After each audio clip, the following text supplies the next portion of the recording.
आपके लड़के की कुंडली में मंगल बड़ा ही अशुभ प्रभाव दे रहा है और साथ ही शनि की नीच दृष्टि वैवाहिक सुख को पूर्ण रूप से प्रभावित कर रही है।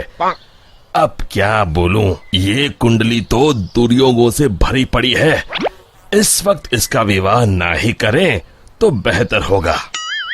तभी राजू के पिताजी कहते हैं, ऐसा ना कहिए पंडित जी, बड़ी मुश्किल से रिश्ता आया है, वरना इस नालायक को कौन अपनी लड़की देने वाला है।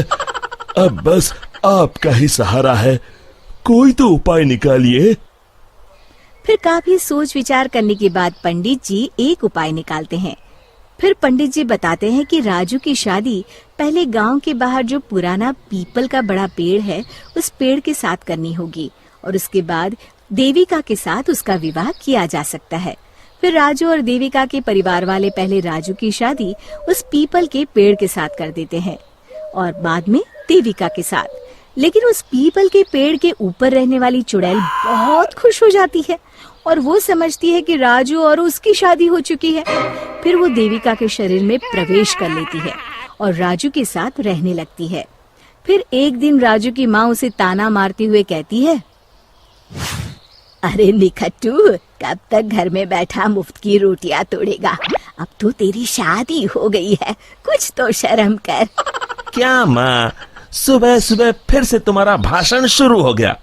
तुम चिंता मत करो, मैं जल्द ही खुद का व्यापार शुरू करने वाला हूँ।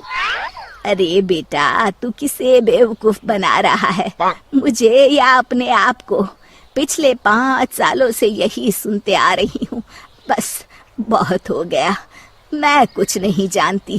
कल से अपना और अपनी पत्नी के राशन पानी का इंतजाम तू खुद कर ले। अब तेरा बोझ हम लोग और नहीं उठा सकते। इतना कहकर राजू की माँ वहाँ से चली जाती है। फिर राजू सोच में डूब जाता है। तभी देविका उससे कहती है, सुनिए जी, आप चिंता मत करिए, आपको कहीं काम करने जाने की जरूरत नहीं है, आप बस मेरे पास रहिए। अरे भाग्यवान, अगर कमाने नहीं जाऊंगा तो अपना गुजारा कैसे होगा? तुमने सुना नहीं माँ क्या कह के गई है? अभी आप बेफिक्र होकर सो जाइए, मेरे पास एक जादुई पोटली है। फिर देविका उसे एक लाल रंग की पोटली दिखाती है। आपको जितने पैसे चाहिए उतने पैसे इस पोटली में हर सुबह आपको मिल जाया करेंगे। बस ये राज हम दोनों के बीच रहना चाहिए। राजू अपनी पत्नी की बात सुनकर बड़ा खुश हो जाता है और आराम से सो जाता है।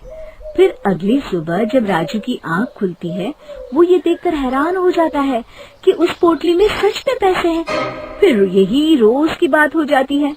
अब राजू सारा दिन मजे से घर में आराम करता। एक दिन राजू देविका से कहता है, अरे वाह, हमारे पास अब किसी चीज की कमी नहीं है। बस एक बार ये जादू की पोटली हमें इतने पैसे दे दे कि हम अपने इस पुराने और छोटे घर को तुड़वाकर एक नया मकान बनवा लें। तभी देविका राजू से कहती है, आप चिंता मत करिए जी, मुझे पूरा यकीन है कल ये जादू की पोटली आपको इतने पैसे जरूर दे देगी कि आप एक नया मकान बनवा सके।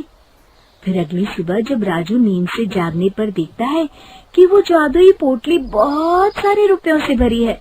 अब तो राजू की खुशी का ठिकाना नहीं था। वो अपना नया घर बनवाने की तैयारी में जुट जाता है। फिर अगले दिन राजू गांव के सेठ धनीराम की दुकान पर घर बनाने के लिए लोहा और बजरी खरीदने पहुंच जाता है। और फिर सारा सामान खरीदने के बाद राजू सेठ धनीराम को नोटों का एक बंडल देता है। धनीराम तुरंत अपने नोटों के बंडल को पहचान लेता है और राजू से कहता है, अरे ये तो मेरे ही पैसे हैं जो कल रात मेरे घर से चोरी हो गए थे। राजू धनीराम की चोरी वाली बात सुनकर हक्का बक्का रह जाता है। वाह भाई, तू तो कमाल का चोर निकला। मेरे पैसों से मेरी ही दुकान पर सामान खरीदने आया है। देख, मैं तुझे माफ कर दूंगा। चुपचाप मेरे सारे पैसे लौटा दे, वरना मुझे दूसरा रास्ता अपनाना पड़ेगा। राजू धनीराम की धमकी से बुरी तरह डर जाता है और धनीराम के सारे पैसे उसे लौटा देता है और उससे माफी मांगकर वहाँ से चला जाता है। घर आने के बाद राजू सच्चाई का पता लगाने के लिए रात को सोने का नाटक करता है। फिर आधी रात के बाद वो देखता है कि देविका अचानक एक डरावनी चुड़ैल में बदल गई है और वो घर के बाहर चली जाती है। तब राजू उसका ये रूप देखकर घबरा जाता है। वो समझ जाता है कि उसकी पत्नी के अंदर एक चुड़ैल का वास है। फिर राजू उसका पीछा करता है और उसे लोगों के घरों में चोरी करते देख लेता है। फिर अगले दिन राजू पंडित जी को जाकर सारी बात बता देता है। राजू की बात सुनकर पंडित जी कहते हैं, ये सब काम चोरी और आलस का फल है। मैं जानता हूँ पंडित जी, बस आप मुझे इस चुड़ैल से बचा लीजिए। मैं कसम खाता हूँ आगे से सिर्फ मेहनत करके पैसे कमाऊंगा। अब बस इस मुसीबत से बचने का सिर्फ एक उपाय है। बस जैसा मैं कहता हूँ वैसा ही करो। तुम अभी जाकर वो पोटली मुझे लाकर दे दो। फिर राजू भागकर घर से वो पोटली लाकर पंडित जी को दे देता है। दोनों उसी पुराने पीपल के पेड़ के पास जाते हैं और पंडित जी उस पोटली को पेड़ से बांधकर वहाँ हवन चालू कर देते हैं। दूसरी तरफ देविका के शरीर में रह रही चुड़ैल छटपटाने लगती है और देखते ही देखते वो हवन कुंड के सामने खड़ी हो जाती है और देविका के शरीर से बाहर आ जाती है।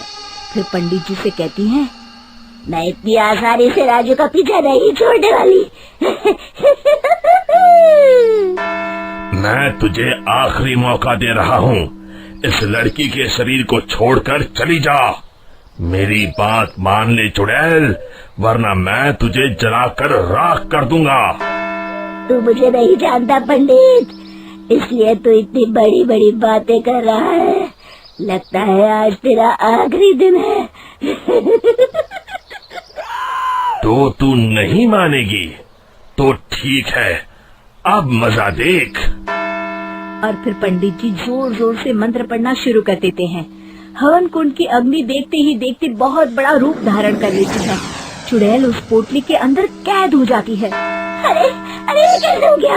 अरे मुझे छोड़ दे पंडित, मैं तो मजाक कर रही थी। फिर पंडित जी उस पोटली को उठाकर हवन कुंड में डाल देते हैं। मर गई रे! फिर उस पोटली के साथ चुड़ैल जलकर राख हो जाती है। शिक्षा, लालच और मुसीबत एक ही सिक्के के दो पहलू हैं। इससे दूर ही रहने में हमारी भलाई है। दोस्तों, हमें उम्मीद है कि आपको हमारी ये कहानी पसंद आई होगी। कृपया हमारे चैनल को सब्सक्राइब करें और सभी अपडेट्स के लिए बेल आइकन जरूर दबाएं। और हाँ, वीडियो लाइक और शेयर करना मत भूलिएगा। Bye bye.